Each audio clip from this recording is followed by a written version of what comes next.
আকাশের ওপরে জ্বলজ্বলে তারা, নির্মল নীরব, কিন্তু এই নীরবতাই যেন কাঁপিয়ে দেয় মধ্যপ্রাচ্যের প্রাচীন শহরগুলোকে।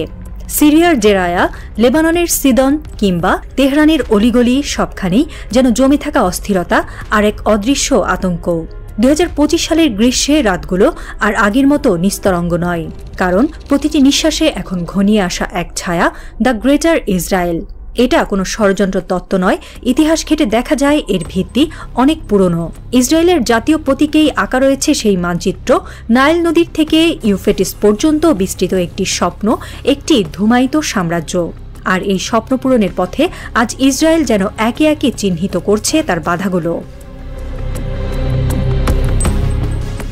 হামাসের সেই আকস্মিক হামলা 7 অক্টোবর ইতিহাসের পাতায় উঠে নতুন এক ধাক্কা হিসেবে।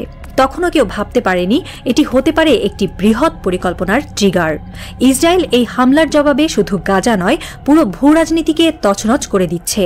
গাজা স্ট্রিপ এখন কনক্রিটে মোড়ানো এক ধ্বংসস্তূপ। তেল আবিবের পরিকল্পনামাফিক শহর থেকে মুছে দেওয়া হয়েছে হাজারো মানুষ। হামাসের অস্তিত্ব তারা যেন ধোঁয়ার মতো উবে গেছে। কিন্তু প্রশ্ন হলো, এরপর কি? গাজার পরে সিরিয়া। গোলান মালভূমির বাইরে এখন ইসরায়েলের দখল থাকা বাফার জোন বিস্তৃত হয়েছে বেশ কয়েক কিলোমিটার। সেখানে এখন জোলানি নামের এক ব্যক্তি শাসন করছেন, যিনি আসাদ বিরোধী কিন্তু ইসরায়েলের ঘনিষ্ঠ বলে পরিচিত। ইরাকের শিয়া মিলিশিয়ারা যেসব অঞ্চল দখলে রেখেছিল সেখানে চালানো হচ্ছে বিমান হামলা। হিজবুল্লাহ ইসরায়েলি ড্রোন তাদের ঘুম ভাঙার আগেই লক্ষ্যবস্তু বানিয়ে ফেলছে।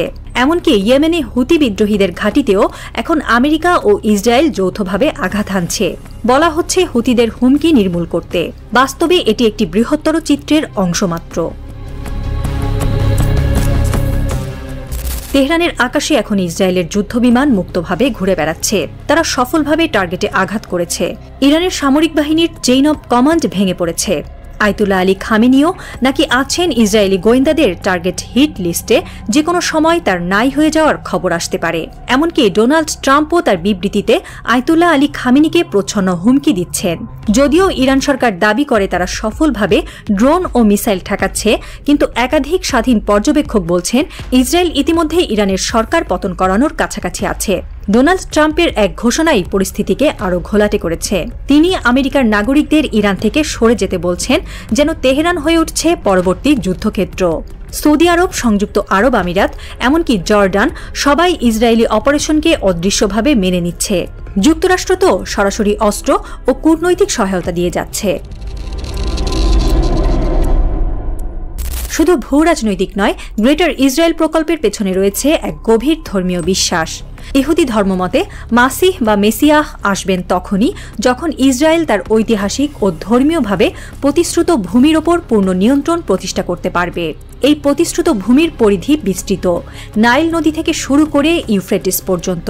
এই বিশ্বাস ইহুদিদের ধর্মীয় গ্রন্থে, বিশেষ করে তোরা ও তালমুদে উঠে এসেছে বারবার। সেই ভূমিকে এরেটাস ইসরায়েল বলা হয়, যেখানে বাস করবে চয়নিত জাতি। ইহুদি রাবাইদের একটি বড় অংশ মনে করে এই ভূমিকে বিশুদ্ধ না করা গেলে মসিহ আসবেন না। তাদের বিশ্বাস মতে আরব জাতি ও ইসলামিক উপস্থিতি হল সেই অসুচি উপাদান, যাদের সরিয়ে দিলে তবেই ঈশ্বরের আশীর্বাদ ইসরায়েলের ওপর পূর্ণভাবে আসবে।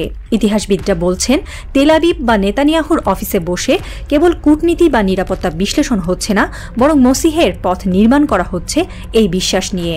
আরও গভীরে গেলে দেখা যায়, কেবল ইহুদি ধর্ম নয়, খ্রিস্টান কমিউনিটির গুরুত্বপূর্ণ পশ্চিমা নেতাদের কেউ কেউ এই গ্রেটার ইসরায়েল প্রজেক্ট সমর্থন করেন।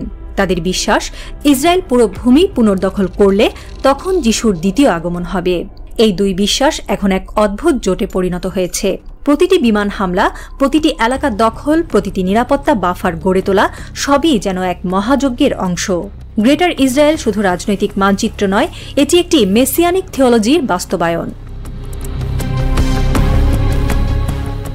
এখন প্রশ্ন হল, এই গ্রেটার ইসরায়েল কি কেবল একটি চিত্র, না বাস্তবের দিকে এগিয়ে চলা এক পরিকল্পিত ভূখণ্ড পুনর্গঠনের প্রক্রিয়া? ইসরায়েলের বর্তমান সরকার নেতানিয়াহুর নেতৃত্বে একটি বিশেষ গোপন ডক্ট্রিন অনুসরণ করছে বলে ধারণা, যেখানে নির্দিষ্টভাবে নির্ধারিত করা হয়েছে কোন অঞ্চল দখল করতে হবে, কোথায় বাফার জোন গড়তে হবে এবং কোন গোষ্ঠী বা নেতৃত্বকে ধ্বংস করতে হবে। বলা হচ্ছে এই পরিকল্পনার মূল স্তম্ভ তিনটি: গাজা ও পশ্চিম তীরের রাজনৈতিক বিপ্লব ও জনশূন্যতা, লেবানন ও সিরিয়ায় ঘনিষ্ঠ ইরানপন্থী শক্তির পতন, ইরানের পরমাণু ক্ষমতা ও আঞ্চলিক প্রভাবের নিরসন। ফিলিস্তিনি প্রতিরোধ শক্তি কার্যত নিশ্চিহ্ন। হিজবুল্লাহ এখন অস্তিত্ব রক্ষার লড়াইয়ে ব্যস্ত। হুতি বিদ্রোহীরা ভেঙে পড়েছে আমেরিকান চাপে। সিরিয়ায় আসাদ বাহিনী শেষ। ইরাকে ইরানপন্থী শক্তিরা কোণঠাসা। এবং সবচেয়ে বড় কথা, ইরান এখন সম্ভাব্য ধ্বংসের দ্বারপ্রান্তে। এতে প্রতিরোধ ফ্রন্টের মনোবলও ক্রমশ ভেঙে পড়ছে। ইসরায়েল এখন যা করছে তা একাধারে সামরিক, কূটনৈতিক ও মানসিক যুদ্ধ। তারা নতুন মানচিত্র আঁকছে, নাইল থেকে ইউফ্রেটিস পর্যন্ত এক নতুন মধ্যপ্রাচ্য, যেখানে প্রতিবাদ কম থাকবে, আতঙ্ক বেশি। অচিরেই ইসরায়েল অবিনাশী এই ধারণা ছড়িয়ে পড়বে জেনারেশন থেকে জেনারেশনে। অচিরেই হয়তো আমাদের সামনে এসে দাঁড়াবে এমন এক মানচিত্র যেখানে আর কিছুই আগের মতো থাকবে না। দ্য গ্রেটার ইসরায়েল কামিং, নাকি অচিরেই দ্য গ্রেট ফিয়ারের যুগ শুরু হচ্ছে?